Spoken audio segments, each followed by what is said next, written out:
रोहतक से बड़ी खबर। बलियाना गांव में पिता पुत्र की हत्या करने वाले मुख्य आरोपी संजय और उसके दो साथियों का पुलिस से मुठभेड़ हो गया। आईएमटी इलाके में गश्त कर रही सीआई 1 की टीम ने जब 3 लड़कों को रोकने की कोशिश की तो संजय ने पुलिस पर गोली चला दी। पुलिस ने आत्मरक्षा में फायर किया जिससे संजय घायल हो गया। उसके दो साथी वीरेंद्र और रोहित भी भागते समय चोटिल हुए। तीनों को रोहतक पीजीआई में इलाज के लिए भर्ती कराया गया। पुलिस ने इनके पास से 2 पिस्तौल, कारतूस, 1 बुलेट और 1 स्कूटी बरामद की है। पूछताछ में पता चला कि लोग एक और हत्या करने की तैयारी में थे। बताते चले कि 7 नवंबर को बलियाना गांव में धर्मवीर और उसके बेटे दीपक को गोली मारकर हत्या कर दी गई थी। यही रंजिश 2023 में हुई एक पुराने झगड़े से जुड़ी है। पुलिस ने तीनों के खिलाफ कड़ी धाराओं से केस दर्ज कर लिया है। जांच जारी है। देखिए, जैसा आप जानते हैं कि 7 नवंबर को गांव बलियाना में एक डबल मर्डर की घटना घटी थी।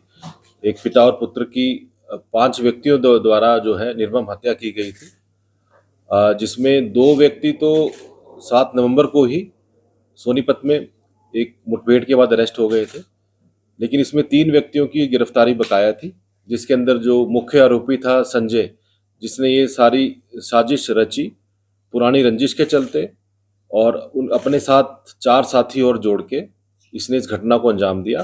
तो क्योंकि मामला काफ़ी सीरियस था तो इसमें क्राइम टीम पूरे ज़िले की लगातार इस पे काम कर रही थी।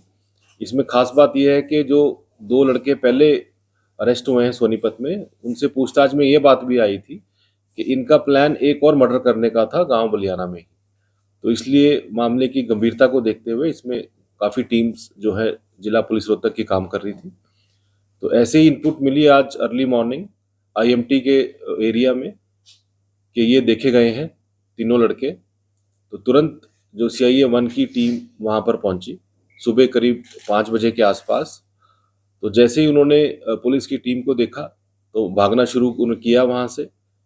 पुलिस द्वारा उनको वार्निंग दी गई, लेकिन उन्होंने जो है वापस पलटकर पुलिस पर फायर किया। तो अपने सेल्फ डिफेंस में और उनको डिटेन करने के मकसद से उनके ऊपर भी पुलिस द्वारा अपनी सेफ्टी के मद्देनज़र फायर किया गया, जिसमें एक जो संजय मुख्य आरोपी है उसको एक बुलेट इंजरी हुई है।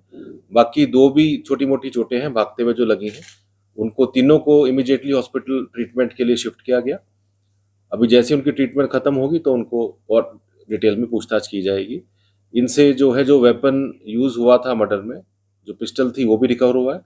इसके अलावा एक और इलीगल वेपन इनसे रिकवर, तो 2 वेपन और कुछ जिंदा राउंड इनसे रिकवर हुए हैं। तो कितने राउंड फायरिंग की सर उनकी तरफ से? पुलिस की देखिए, उन्होंने करीब 4 राउंड फायर किए हैं। पुलिस की तरफ से भी 3-4 राउंड फायर हुए हैं। तो पुलिस का भी आरोपियों पर और भी कोई घटना? बिल्कुल, इसके जो संजय है इसके खिलाफ पहले भी मुकदमे हैं, 2003 में भी मुकदमे हैं, कुछ और लड़ाई झगड़े के भी मुकदमे हैं, और बाकी जो आरोपी है वीरेंद्र के खिलाफ भी मुकदमे दर्ज है, एनडीपीएस का भी मुकदमा है।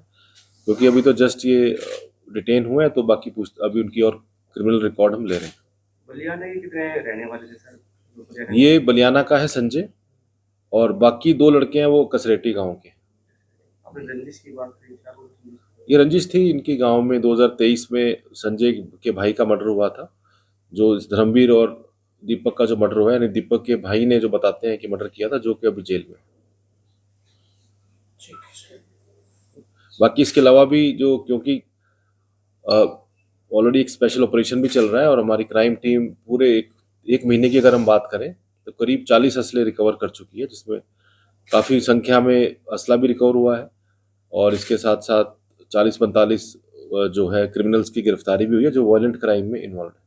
सर, जिस तरह से ब्लास्ट हुआ था उसके बाद किस तरह की सिक्योरिटी की गई है? देखिए, जैसे ब्लास्ट हुआ था तभी तुरंत हाई अलर्ट का मैसेज आया था।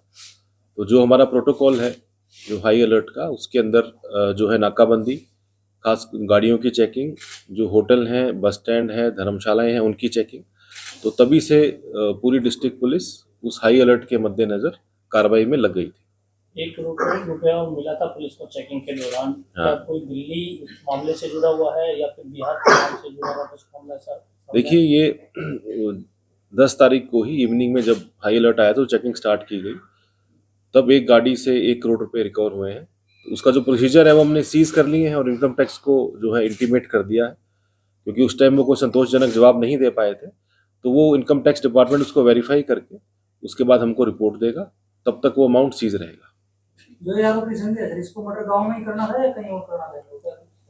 एक और लड़के का इनको मर्डर करना था, ज़्यादा डिटेल हम शेयर नहीं कर सकते, लेकिन ये क्लियर इनपुट था कि एक इनका प्लान था कि एक और मर्डर करने का।